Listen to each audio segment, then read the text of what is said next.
come get fired and left stranded in Chicago from a trucking company because my husband wouldn't do illegal runs.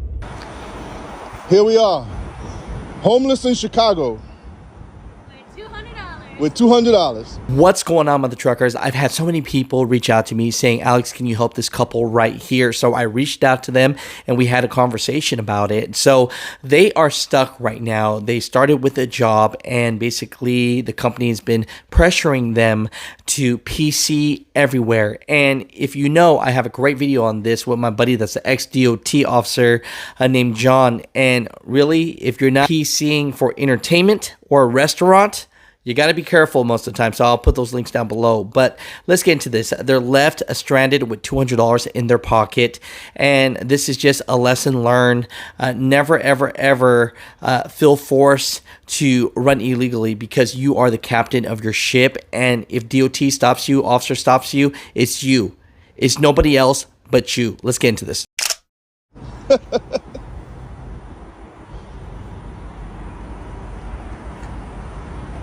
Oh, I messed up. I got the name of the trucking company on the video. No! Yeah, I shouldn't have did that. Lord. Wait a minute. Oh, that one too.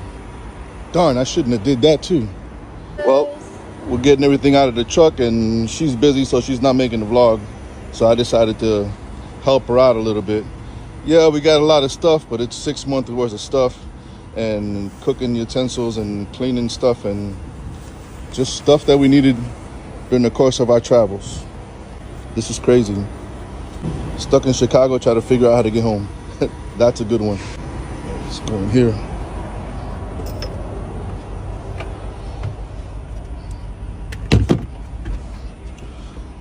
Well, everything's out. Oh yeah, I can blast them on social media because it's not like they're going to pay you anyway for 2 days. I can blast them right away. Oh, that one's empty. That there. Nothing here.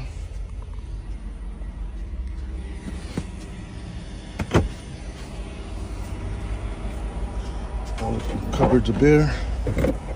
There we go. Look. Your iPad. Oh yeah, you can't go through it. Almost forgot that one.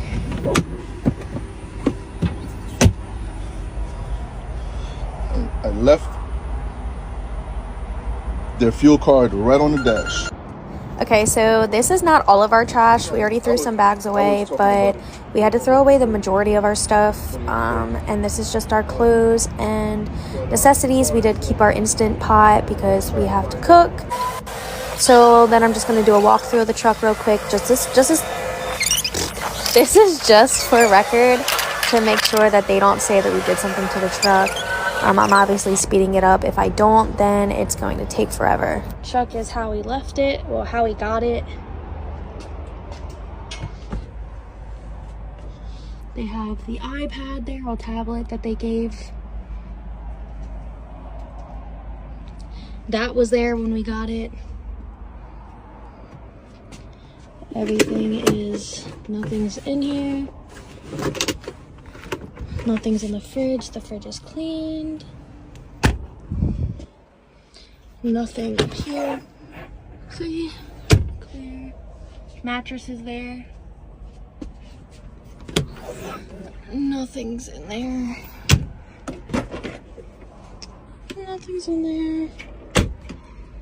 And then under the bunk is how we left it with my crazy rat's nest hair. That's their stuff that was already here. Nothing. Clear. Throwing this pot away? There. And we're throwing our trash out in the dumpster that's in the yard. We're not leaving anything behind. And it's all new stuff. And it's all new stuff. Like this is brand new. Brand new. So is that broom. Brand new, $30 broom. Going to the dumpster cause we got left stranded on the streets. Going to the dumpster. Yes, we are. You gotta buy food. No problem. You like a nice fancy truck? We got fancy truck. We got brand new state-of-the-art truck. Anything you need. and then they stick a foot up your.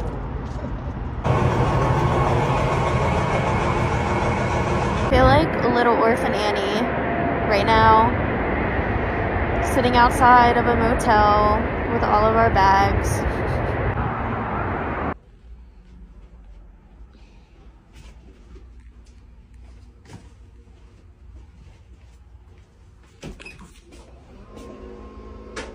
What up, y'all? Hello. Hey, how's it go? Good. You know, people have been sending me y'all's video and said, man, you need to have people, these beautiful people on your show and talk about the situation, because I think this is important for the one reason that new truck drivers, they jump in the game and they just feel that, you know what, being taken advantage of is something that's normal or something like that, you know, feeling pressured to do something, or, you know, sometimes they don't quite tell you, hey, you need to do this, but they'll kind of insinuate it. And, you know, I think that's important that we have this conversation, you know. Eddie and Tori, I appreciate you guys so much for being on the show. And please introduce yourself, though. Tell us a little bit about yourselves. I'm Tori. I'm his wife. I'm Eddie. I'm the driver. I'm the abusee. That's it. Oh man, Eddie. So, you know, first off, how long you been trucking? Going on 12 years now. Okay, so you know when this probably brought back PTSD of some other situation, and you knew when it was time to call it quits, right? You know, interesting about that is, like, I've always had a decent experience. You know, it's all right. Some places you win, some places you lose. But this was like the first time in my, 12 years of driving that it's been this crazy. Really. First time, yeah. I tried to stay away from it, but I got caught too. So what's the scenario in hand? What exactly was going on? And of course, you know, sometimes because the show's sometimes the show gets a lot of views, and then the companies go, hey, we want to jump on to explain ourselves too. So I'm just letting you guys know that I always keep it open. Yeah. That if they ever want to jump on, I guess we could Jerry Springer it at that moment if that was a thing. But you know, most of the time they don't say anything because I trust in the driver. I really, you know, I know what's real and what's not. So Yeah. what was the situation that made you say, you know what, let's go a different direction, this is not going to work for us? Do you want me to explain it, or you? It's well, we can both jump in there. I mean, I can start like From the beginning, kind of, because it's like a big loophole. Yeah. So it starts with like one company, and then this was a brand new company that we moved to. We were only with this company for 3 days. So it's just a big. Not a brand new company, but. Well, not a brand new company. We were in Florida looking for something for work, and I moved down to Florida with my family. Find out that Florida is not really a good trucking state. I didn't really know that at the time. So my father hooks me up with a friend of his, and he says, "Hey, this is a good guy. I know him from my local church and whatnot, and he's riding with some guys out there. He's been driving out there for quite a long time." So I said, "Okay," because it's my dad, you know, not Right. thinking anything of it. Come to find out. Start driving for him for maybe like 2 weeks. Couple weeks. Yeah. Come to find out he's not the owner. He's a lease purchaser that lease purchased maybe a couple of trucks, and he just wants a driver in there, and he messed up with the original company. So now he got pushed out, and the original company is like, well, just stay with us and you can just run for us and we'll pay you and that'll be fine. So I got stuck, I got put into a position when I had no choice because I was out on the road. And this is one of those companies from Chicago. And I'm going to leave it at that. Okay. You know? Okay. Not American. Okay. But from another country, and I'm not boohooing any countries. You know, I love all people. I'm not worried about that. But then we stayed with them for a little while, and then things are not going all that great because, you know, some things are going on over there, and I really don't want to speak too much about it because he still owes me some money. So I don't want to get too much into that. For legal. Just in case I need to go legal route, I want to make sure that I keep it, you know, keep myself out of any bad stuff. So then we decided to leave him, and I gave him like a week notice, you know, to go to this other place. and it was a Chicago one as well, which is the Central Platinum, which which the is the video you're Central, seeing. which is the Okay. Central and Planet. Planet, yeah. But these guys, first day, they told me they told me they were giving me a dedicated run from Kentucky down to Chattanooga. Okay. First day, it's like, oh no, we can't do that right now. That's gonna open this week. And I said, wait a minute, you hired me on for this run. What's going on? No, we got this mail run. As a matter of fact, can you do this mail run? We'll put you in there. Maybe you'll do this one run, and then after that, we'll put you on that Chattanooga run. And I was like, okay, whatever. I'm a team player, no problem. So we do the run. It's So they put us. We had orientation on Monday. So this was like that past week. We had orientation on Monday. They were like, your truck will be ready like tomorrow. So we're gonna put you up in a hotel for Monday night, and then Tuesday crazy. you're ready to go. Your route will be ready for the Kentucky to Chattanooga. So you'll be good. So as soon as we get to the hotel motel check in, they call him up and say, hey, so we're gonna have you do this run for us, and it's the mail run, but you have to be at the place at 6:00 in the morning. And it was like, I don't know, in the evening when they called us that Like 8 or night. 9. And we had just dealt with the moving the trucks from the last company and stuff. So it was pretty late at night. They're like, so yeah, you're going to go get the trailer. So we woke up at like 3 something in the morning, had to go get the trailer, drive an hour up to go pick up at 6:00 in the morning. At the post office. And then they wanted it delivered at like 7:00 at night, which was a 10-hour trip to get it delivered at 7:00, which was fine, not a big deal. And then they were like, well, then, hey, so you're going to deliver at 7:00 p.m., but you need to pick up a load at 2:00 in the morning. I said, wait a minute. There's no 10-hour break there. No. Just PC it. Don't worry. Just pick it up. You'll be right there, and then you can keep going. Until you PC up the road until your clock starts, and you put on your clock and you keep going. Oh yeah, it was a. So they wanted him to stop his clock at 7 and like deliver, then go sleep, wake up at 2:00 in the morning, PC it to the pickup spot, and then PC it a couple hours until his clock started around 5:30, 6:00. And keep going. So I didn't do that. I did pick up the load because I was actually outside, like right across the street. So I wasn't really going anywhere. So I just PC'd across the street, PC'd back across the street. I parked the truck till 5:00. 5:00 I left. I didn't make it there till 9 hours later. And then once I deliver it 9 hours later, I get another phone call. Hey, you mind doing that again? I was like, said, no, man, I'm not doing that again. That's crazy. You're going to get me in trouble. I'm not doing anything out of service. I don't think so. Now, mind you, they wanted him to pick up that load at 2:00 in the morning and have it delivered by 12 p.m. The same amount of time from the run before. So it's about a 9.5, 10-hour drive and then his clock didn't start legally till 5:30ish in the morning. So how do you expect a load to be delivered at 12:00 in the afternoon? Because he wanted them to drive PC the whole way. So they're just telling you to PC everything, right? Everything. Just about. I wish DOT would accept that. I'd be like, okay, no problem. So you're paying. That wasn't the truck that we were supposed to be in. So after we did that, the next day they're like, okay, your truck is ready, and we're gonna put you on the run that you're supposed to be on. So we get to the truck yard, and the fleet manager is there, and he's like, your truck's not ready yet. So they start making phone calls, and he starts making phone calls. Nobody calls him at all. Nobody calls him. The fleet manager gets on the phone trying to figure out what's going on with this truck that they're supposed to give us. The guy comes back to the driver's side of the door and was like, I was told to take the keys from you guys because you're being problematic and causing an issue. You've only been here for 3 days and you won't do the runs that they're asking you to do. And he explained the situation to the fleet manager, and the fleet manager was just like, well, we'll try to figure this out, whatever. And he came back and he was like, you guys have to figure out what to do. I'll let you sleep in the truck for the night, so that way you're not completely stranded on the streets tonight, because it was late. Oh yeah, they wanted us out on the street. Yeah, in Chicago. But he was like, you guys can sleep in the truck tonight, tomorrow figure it out. So at that point we just had to figure it out. We paid for a motel, like a rinky-dink motel, the next day, and his best friend came to pick us up from Ohio, and we've been figuring it out since. Was it true at that moment you guys had only a couple $100 in your pocket? We still only have a couple $100 in our pocket. We Yep. haven't had any work or anything because of the last company, with our withholding payments. So yes, and like I said, the first company I was stuck with, he still is withholding payment. Wow. I'm still waiting for my final check. Yeah. And he took an escrow of $2,500, which he says, we have to see what's going on with the truck. You know, maybe this, maybe that. I'm like, what does that mean? What are you talking about, really? Because at that point, I'm like, nah, dude.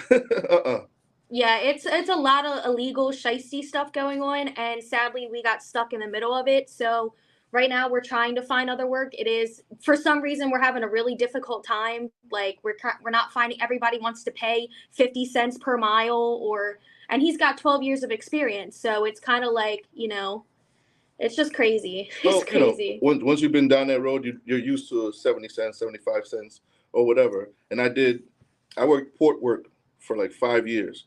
So I'm used to more of the percentage, and I was getting a decent percentage, decent pay. And we decided to move from where we were in Maryland to Like go when to COVID Florida. hit. Right, when the COVID hit. And so now I had to go over the road instead of doing the port work because Florida doesn't have any port work. I mean, it No, I got does, you. but it doesn't pay like I was getting in Maryland.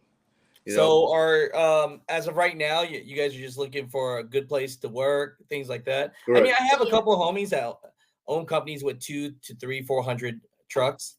I'm Yeah. not sure what they pay, but they're all employee trucks, W-2 types. You know what I mean? Yeah. And so possibly after, definitely text me your info, and maybe I'll send it Okay. off to like. And when I say my homie, I mean like he owns the company. Right, Like right, right. legit, they have like 10, 15 terminals. He's I out mean, in that would be Arkansas. awesome. But he's out in Arkansas. So, but with trucking, they might have over the road. Sure. You got terminals everywhere. Yeah. But he as a person is a good guy, but he's gonna be real with you. I mean, whatever you guys work out, I'm not a Right. recruiter. I'm just Right. I hear your story, and I'm just Sure. here to maybe I can assist in some way. Now, as far as that goes, all you drivers out there hear this, man. When you're working for any company, if you start hearing this whole PC, go ahead and PC, Mm, it might not be the one for you because no. yes, when you get stopped by the DOT, you can tell them my boss told me to do that, but you are the captain of your own ship, right? You're Yeah. responsible, right? Don't So mess around with that stuff. I Like I think you said, did the right thing. I did it because it was just across the street. Oh, but not only But that, not because I wasn't going to run 5 hours, Right. or 2 hours. I'm like, and come on, dude, you got to be crazy. they wouldn't even let him sleep on top of that. So he he was running on like 3-4 hours of sleep. They called him to get him to do that load at 2 o'clock in the morning. They called him at like 1:45 and was like, "Are you going to go get that load in the morning?" And then he's like, "It's not even 2:15, which was the appointment time. Like, why are you calling me?" So at like 4 something in the morning, they call again, waking him up. So at that point, he's awake. He's got to start his clock soon and run. But between the time frames and them just blowing up his phone and micromanaging, was left on like 3 hours. So the next day, I mean, he could hardly keep his eyes open. We had to pull over so he can get some sleep.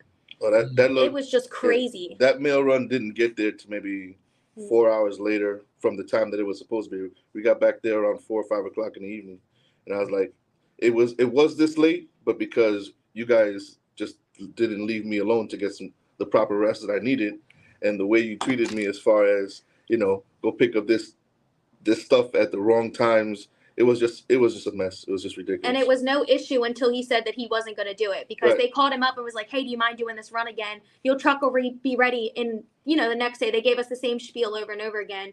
And the minute he said no was when the issue was. I hear you. No, I appreciate you guys so much. I mean, these experiences are important. Um, you know, because of the situation. I mean, you guys have money, but it's in holding right now. And so it's leaving you Right. with a couple $100. Where are you guys at right now? Well, luckily his best friend came to pick us up, so we're at his house in Ohio. But like you said, our funds are short. We have bills to pay. We were only left with a certain amount of money to pay. So like everything's on halt. Everything's just diminishing day by day. So the quicker we can get into something, the better the better everybody off will be. So I hear you. No, I hear you. You know what? I'll reach out to a bud, and up to y'all. If something works out, then that'd be great. You know what I mean? And if it doesn't, usually company owners that own a couple hundred trucks, they usually have other friends that own big companies as Yeah. well. For sure. So that might do what you do, because him being in more of the West Coast, he might have a friend in the East Coast. But I'll try and help you guys on that as far as sending your info out to them, and a conversation. Maybe that can help point you in the right direction. But yeah. I appreciate you guys mostly for just helping others know the realness of how it is out Yeah. here. And so, good karma's real. You Karma's guys are real. doing Yeah, for sure. Oh, I agree. so. And that's what I Hopefully, tried this to I is agree. do. good. That's what I try to do with my TikTok page. I was trying to be real with people because I didn't want to make it seem like trucking was this extravagant thing as a trucker's wife. I try to make it as easy as I can for us while we're on the road, but there are pros and cons to trucking. So, as the wife and with the social media platform, I wanted to show the true side of it and the real side of it. Like the luxury side of it, as in like we get to travel all the time. That's fun, whatever. But then there's also sides of it where people get screwed. It's not so nice. It's not so nice all the time. So I kind of wanted to share that and be real with people, and that's why I posted it on my social media, because Okay. I have so many trucker wives that follow me and just people interested in trucking. But I'm like, it's not always what it seems to be. Like, you have to really keep your eyes Gotcha. open on that one. No, gotcha. No, this is awesome. As far as you sharing the information, I know it's always going to get better. And yeah, definitely text me your links to your social medias, all that good stuff. So, they can follow your journey and they can know that you guys are doing okay. And Sure. no, thanks so much for sharing. And then also on the other half, give me your information as far as your, I have your first and last name, but maybe put that all in one message with the email and your experience. And then I can send it off and, maybe it could work out in some way, Well, shape, or no, form. yeah, Yeah. I appreciate that for sure. 'Cause, I would like to say, I like your content. I've been listening to your content for a while. So Oh, it's not when you actually reached out, it was like, oh snap, he reached out. hey, we're You know, it's but real here. We're really trying to when people are saying, "Hey, Alex, these people," because you put like $200 in your what have you on the TikTok, and so yeah, people are just like, "Hey, Alex, maybe you can shed some light and maybe help these people out, in a way where it could benefit everybody." So that's what we try to do here, man. The platforms for this is for people and the realness of trucking, right? And for you sure. know, no, thank you for that, though. I appreciate you for watching the show. I watch the videos and I like the content. For some reason, I just never hit the click button, but that's going to change as of today. No, you don't got it. Hey, I'm just no letting worries you on know. that. I had a guy email me and said, "Hey, Alex, I watch your content every day, and after the 2700th video, I finally subscribed." And I go, you know what? I Right, appreciate, right, I right. appreciate that. This is not forced. No, but you This know, is not forced. No, but it's something that you just you don't think about it. You're watching people's video and you're enjoying the content, and then you keep going and you're watching other stuff. But yeah, I just wanted to say that I do appreciate the content. Good stuff. oh Good no, I work, man. appreciate you guys. No, thank you so much. And yeah, no, you guys have a great day. Thank you. And Thank you. it's gonna get better. So yeah, I'll wait for your guys' information and then I'll post this up probably later on today because maybe we can help out your situation. And drivers, if you own a fleet or you have a small fleet, hey, Eddie and Tori, they're looking into something. You could on your personal side could let them know about how your driving record is and all that, and Oh, all your experience. clean as a whistle. But if There anybody it is. too, like the best way to contact me, since I'm on social media all the time, would be either through Instagram or TikTok. So either one of those messages and comments are open, so that way I can the notification will pop right up, and it's just easy access for us. Gotcha. So I'll make sure I'll put that in the description, and I'll say, hey, if you guys have any job opportunities, for this lovely couple, and then I'll put your guys' links down below so they can message you in that way. That's fine. That sounds really good. Thank you so much. Thank you. Oh yeah, of course. All right, you guys have a good day. Thank Thank you, you. you too.